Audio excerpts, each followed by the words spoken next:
नमस्कार, मैं रीना। आप देख रहे हैं विंध्य भारत। रीवा का कृष्णा राज कपूर ऑडिटोरियम मुकम्मल नहीं है। बहुत सारी कमियां हैं जो बदलते वक्त के साथ दुरुस्त हो जाएंगी। आज थिएटर लोकप्रिय हो गया है। पूरे देश प्रदेश में नई टीम दिखाई देने लगी है। प्रख्यात रंगकर्मी राजीव वर्मा ने रीवा के कृष्णा राज कपूर ऑडिटोरियम में अपने नाटक भाग अवंती भाग की प्रस्तुति के बाद पत्रकारों से बातचीत करते हुए क्या कुछ कहा, आइए आपको सुनाते हैं। रंगमंच हो या फिर फिल्म इंडस्ट्री, हर जगह आपने दर्शकों को लुभाया है। कैसा रहा ये सफर? 2 दशक नहीं भैया, 3 दशक से ज़्यादा हो गए। नहीं, बहुत बहुत धन्यवाद। ये आप सबका प्रेम है, आपकी एक जिसको बोलते हैं ना कि आपकी भावना है जिसने मुझे ये सब करने के लिए प्रेरित किया और उसके बाद मैं करता रहा। वो आप सबका प्रोत्साहन जो मुझे मिलता रहा। अभी भी मैं लगातार करता रहता, लेकिन रंगमंच के प्रेम ने मुझे वापस रंगमंच में, क्योंकि जिसको मैं छोड़ के गया था, जो अधूरा रह गया था मेरा, उसकी मैं उसकी गोद में वापस आ गया हूँ, थिएटर की गोद पे, और वही कर रहा हूँ। रंगमंच की बात करें तो 5वां वेद रंगमंच को कहा जाता जी है। बिल्कुल।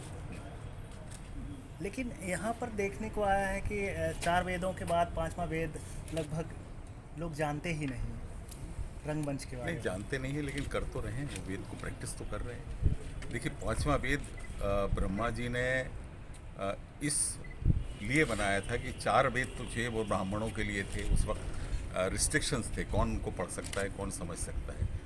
स्त्रियाँ नहीं पढ़ सकती थी, शूद्र नहीं पढ़ सकते थे। लेकिन ये 5वां वेद जो है, ये सबके लिए खुला हुआ है। इसकी प्रैक्टिस सभी कर सकते हैं। नाट्यशास्त्र जो हमारा भरत मुनि ने लिखा है, ये, और भरत मुनि भी कई हुए हैं, ऐसा मेरे को कहा जाता है, ऐसा बताते हैं। तो ये 5वां वेद तो अब हर आदमी प्रैक्टिस कर रहा है। आप देखिए, हमारे मध्य प्रदेश में तो इतना ज़्यादा थिएटर हो रहा है कि मेरे ख्याल में कोई ज़िला नहीं छूटा होगा मध्य प्रदेश का जहाँ भी होगा। आपका रीवा में देख लीजिए आप, इतना थिएटर हो रहा है। सीधी में देखिए थिएटर हो रहा है। खंडवा, बुरहानपुर, कहीं भी चला जाइए आप। ये पिछले 30-40 साल में, 30 दशक में जो चेंजेस आए हैं हमारे प्रदेश में, ये बड़े अच्छे हैं और बहुत ही क्रांतिकारी हैं। जी। रीवा में आपने कृष्णा राज कपूर ऑडिटोरियम में मंचन किया, आपने डायरेक्शन। ऑडिटोरियम के बारे में क्या ख्याल है? ये देखिए, बेसिकली मैं ये समझता हूँ कि ये ऑडिटोरियम जो है, ये थिएटर के लिए पूरी उस जिसको बोलते हैं शिद्दत से नहीं बनाया गया है। इसमें बहुत सी खामियां हैं। खामियां तो नहीं कहूँगा, कमियां हैं जो पूरी कर लेनी चाहिए। इस विषय में मैंने बात भी की है, अंकित को भी बताया है कि ये जो हमारा हॉल है, एक तो हमें एक साथ इतने दर्शक मिलते नहीं। इतने दर्शक जो हमको मिलेंगे तो बहुत कोई बड़ा ही कार्यक्रम होगा या बड़ा बैले होगा जिसमें डांसर्स होंगे, 20-25-50 लोग स्टेज पर होंगे। कितना बड़ा स्टेज है। हमारे थिएटर एक कॉम्पैक्ट ज़रिया है जिसमें लोगों को बिल्कुल 1 to 1, अदरवाइज सिनेमा अब दूर से देखेगा तो उसे लगेगा सिनेमा देख रहा हूँ मैं।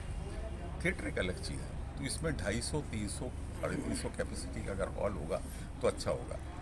फिर भी चूँकि अब ये हॉल है, बनाया है, उसका इस्तेमाल करना चाहिए।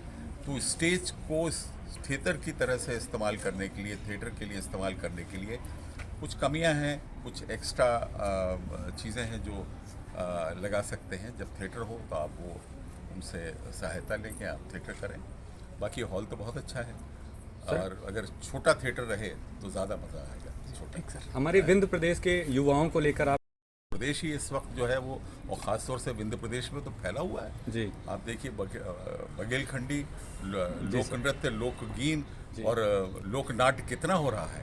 देखिए, तो युवा तो बहुत अच्छे हैं। भाग अवंती का भाग, कल आपका जो नाटक था, क्या मैसेज देना चाह रहे थे समाज को? आपने सुना नहीं क्या? आप थे क्या? थे ना, तो आप बताइए। दर्शक 2 लाइन में जानना चाहते हैं। सर, दर्शक 2 लाइन में आपका ओपिनियन जानना चाहते हैं उस पर। देखिए, ये छोटा सा मैसेज था जिसको लेके ये हास्य नाटक की रचना हुई है कि हमारे समाज में जो चिकित्सा के जो खर्चे हैं वो इतने ज़्यादा बढ़ गए हैं कि आम आदमी उसका बोझ सहन नहीं कर सकता। अगर खुदा न खास्ता कोई ऐसी बीमारी हो जाए जो मेरे नाटक में बताया गया था, और आदमी की सारी जमा पूंजी खर्च हो जाए, जो ईमानदारी से अपना जीवन जीता है, तो फिर आगे आने वाले खर्चों में क्या करेंगे। तो उससे उत्पन्न होती हैं कई ऐसी स्थितियाँ, कई ऐसी हास्यास्पद स्थिति कि वो उसी को लेकर ये नाटक बुना गया है। तो हमें एक तरीके से तंज है ये हमारे चिकित्सा व्यय पर, चिकित्सा पर नहीं, चिकित्सा व्यय पर। उसके लिए हमें कुछ करना चाहिए, हमारे जो शासन है उसको कच करना चाहिए, ताकि एक आम आदमी भी अच्छी से अच्छी चिकित्सा जो है वो अपने मीन्स के अंदर पा सके। इंश्योरेंस की तरह के ज़रिए हो या किसी और ज़रिए से हो, या जैसा हमारे अस्पतालों में अगर सरकारी अस्पताल अच्छे से अच्छे होते जाते हैं तो हमको उसकी चिंता करने की ज़रूरत नहीं पड़ेगी। अदरवाइज़ वैसे ही हो सकता है कभी कभी स्थिति वैसी आए जैसे हमने नाटक में दिखाया था कि लड़की को भाग जाने के लिए प्रेरित करता है ताकि शादी का खर्चा बच जाए, क्योंकि भैया हार्ट अटैक आया था तो खर्चा हो गया सब घर का।